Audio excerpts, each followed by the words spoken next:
And welcome to Right Now with Ann Vandersteel. 60 minutes of hard-hitting headline news, continuing on with Operation Burning Edge out here in southern Texas. Tonight, we're going to show you our encounter with the illegals last night and what it takes to put together this operation and the patriots involved. We've also got a special interview with Kevin Lynn from the Institute for Sound Public Policy, with whom I had an opportunity to meet yesterday, along with Jason Jones and others down here covering Operation Burning Edge. So stick with me, we've got Kevin Lynn up next.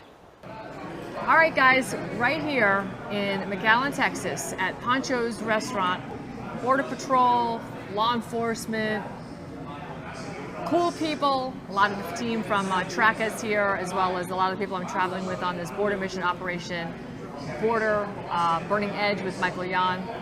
Get seated next to this fine gentleman, Kevin Lynn.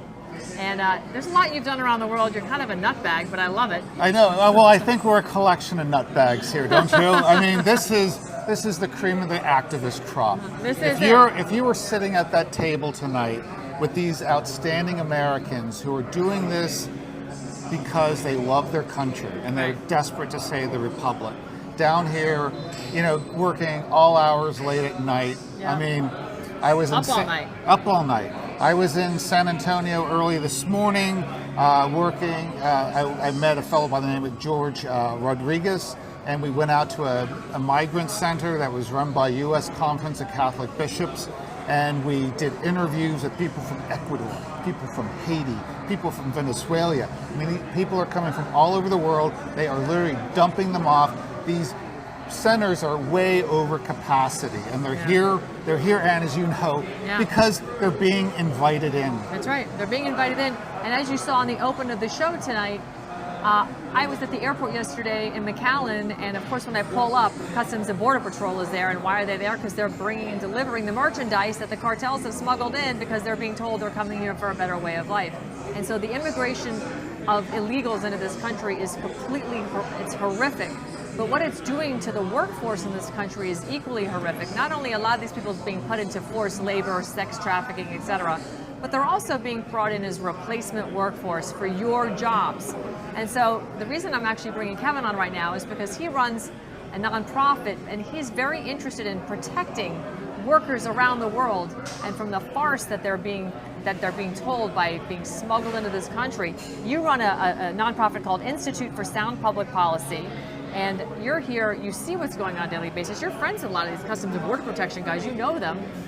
You know, how is this impacting not only our workforce, but how is it sort of misleading the workforce that's being brought in to replace us? Absolutely. Just look, going up to 30,000 feet. Labor is not immune from the laws of supply and demand.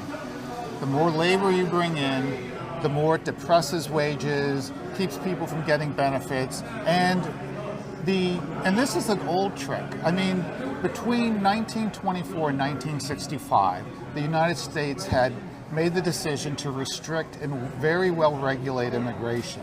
All that changed because prior to that, the chambers of commerce, the ethnic lobbies were using immigration to, one, drive down wages, keep workers from working collectively and unionizing, and they were very successful at it.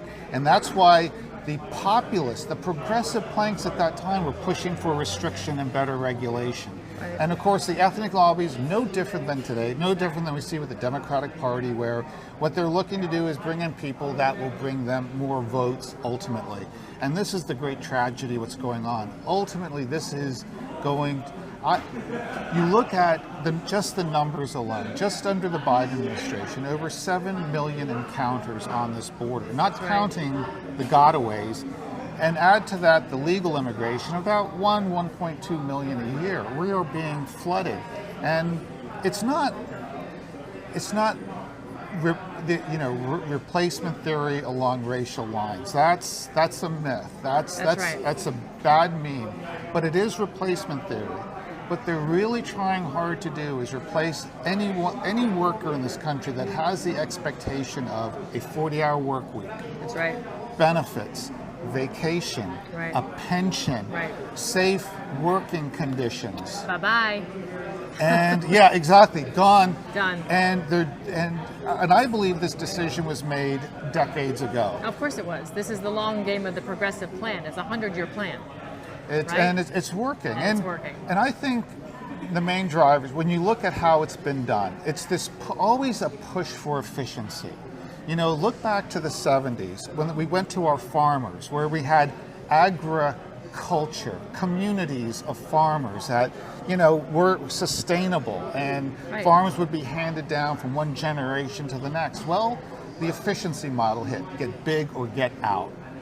Yeah, but with the efficiency model came big agriculture, which of course was the Monsanto. And what do we get from that? That feeds the big pharmaceutical, big medical industry, because of course they're spraying that stuff on your crops and giving everybody cancer. Absolutely. So it's the self-fulfilling prophecy of the corporatocracy, the big merger of big corporations and big government agencies, which again, as I tell my audience, these agencies have absolutely zero constitutional authority over your life, but they make you think that they do using their fancy language and their corporate mandates and their statutes and codes and ordinances, and you get confused and you don't know that you don't have to listen to that garbage.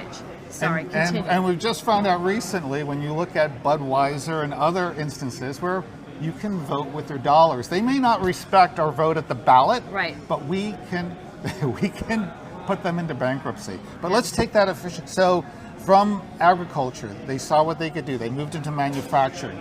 We had early on the maquiladora experiment in Mexico that led to the North American Free Trade Agreement, NAFTA. Right. So the outsourcing of jobs. But before the ink was even dry on that, we were moving the jobs to Indonesia. And then with GATT and the WTO, China, millions of jobs moved from the US, Europe. Right. And all it has done is depress wages here, that's right, make Americans more job insecure, and this is the death knell. What's going on right now? And we become more dependent on foreign countries to provide our goods, our services, right? And so, hence the import, hence the illegals that they're bringing in this country, which is why your organization, Institute for Sound Public Policy. Now, interesting enough, we won't mention her name. Actually, we can. Yes. Sarah Blackwell. Right, Sarah. We share a common awesome friend. Woman. Sarah and I go way back on other things that we've done, and you actually were in a meeting with Sarah Blackwell.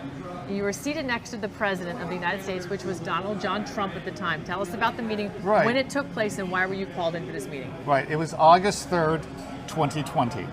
And what had happened was this. I was approached by former Senator Jeff Sessions. Okay. And he said, Kev, I hear you know all about these H-1B visas, and they're looking Explain what H-1B visas are. Oh, great point. Yeah. So what it is H-1B is a skilled visa. We let out about 85,000 to 120,000 of these visas a year.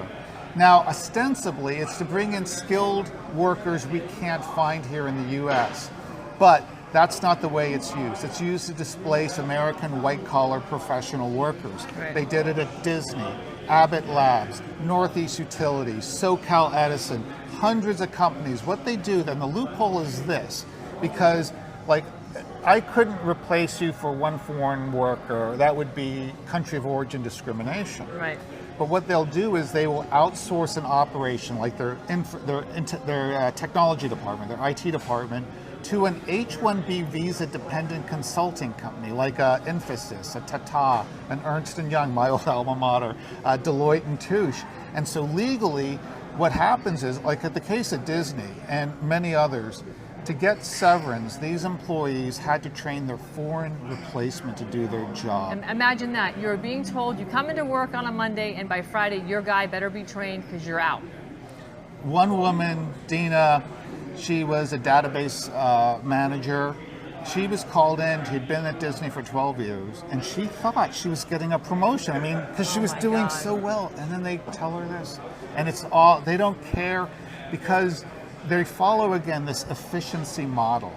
Now, interestingly enough, I had a discussion over breakfast with a fellow who was a director at a large tech company that built actual manufactured products. And I thought I was going to get a lot of pushback, but I didn't. He said, you know, Kev, for 20 years we've been following this efficiency model where it's always maximize profit, improve the bottom line, through efficiency. But where we've lost out over these 20 years is on innovation and productivity. Two key factors that have always kept America ahead, whether it was manufacturing, technology, services, because like you said, look, I could tell our folks in Hyderabad to do something specifically, tell them, and they'll do it well. But if I say, look guys, here we have a problem, crickets. But engineers from the rest of the world, a couple weeks later, they'll come back and say, let's try this, let's try to do this. It's innovation, productivity, and we've lost that. Yeah. And what we've done with these workers, one interesting thing about the H-1B is the visa is tied to the company. So this worker is essentially indentured. Let's say they're working for Google. They can't go anywhere. It's the same model that our ancestors left King George over for indentured servitude because they were living on King George's land and they had to do something that was going to pay back King George for the use of his land to live on it. Now, some people were able to pass their spot of land down to their families, but those were the lords, the barons, not the serfs.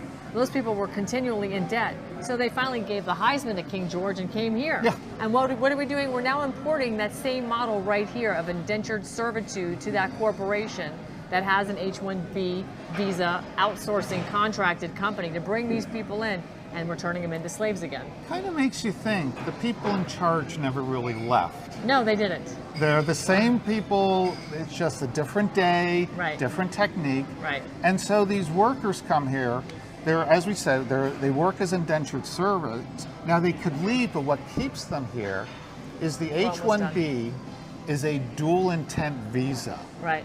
So they dangle citizenship in front of them. Right. So they'll be here for 3 years, extend for another 3 years. And because there's so many Indians, over 75% of these visas go to Indians, people from India. And there's a reason for that. I don't think we have time to get into it. No. But that's the carrot. So they're stuck there, and then by the time they're in the green card queue waiting for the green card, they could be working for that company for 12 years. Yeah. So is it really a better way? Is this a better life for these people overall? To them, yes. Because interestingly, what about the Americans' jobs that were replaced? They're beggared. They are poverty-stricken. We have had cases of actual suicide. I talk people at least once a month, talk someone out of committing suicide. Wow. There are no prospects because now, for most IT jobs in this country, the recruiters are from India. They're Indian. And what's happened at these companies where you have a large number of Indians working, it's getting very, very tribal. So they're not, it doesn't matter, American, Irish, Russian, Guatemalan, Argentine, doesn't matter. You have to be from India, from a specific area in India. All right, you are a nonprofit. This kind of work that you're doing is to protect not only the people who are being indentured into servitude here, but let's face it, more importantly, you, the American worker, that's getting your job replaced by somebody who's being brought in on a contract so that they can have a slave replace you. So you need support at your nonprofit, Institute for Sound Public Policy. Where's the best place for people to go and support you? Best place, if you want to learn about what we're discussing tonight, go to Twitter at US Tech Workers. Okay. At US Tech Workers. You can find the link to our Institute for Sound Public Policy.org website there. We are the kind of organization we're always hitting above our weight. We have a 100% rating by Charity Navigator because all of our money goes out into the field every year, which sends us having to beg for money every year. Yeah, no, that's great. But this is a worthy cause because, again, he's supporting and protecting your job, the American worker. But he's also, in a sense, looking out for the indentured servitude that's replacing you right under your nose. And it's blanketing America. And we're down here at the border, and I'm watching these indentured servants come flooding across the border, and they think they're here for a better way of life, and they have absolutely no idea what's in store for them.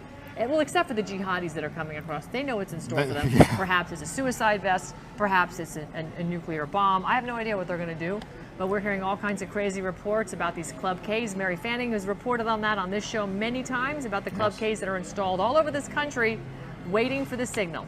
So We got to take it back, folks. I cannot stress this enough. We got to take it back. And it starts with organizations right here like this Institute for Sound Public Policy. Kevin, Lynn, thank you so much. Thank you for all you do. Oh yeah, my pleasure. Wouldn't do it any other way. All right, we'll be right back with more right now with Ann Vanderseel.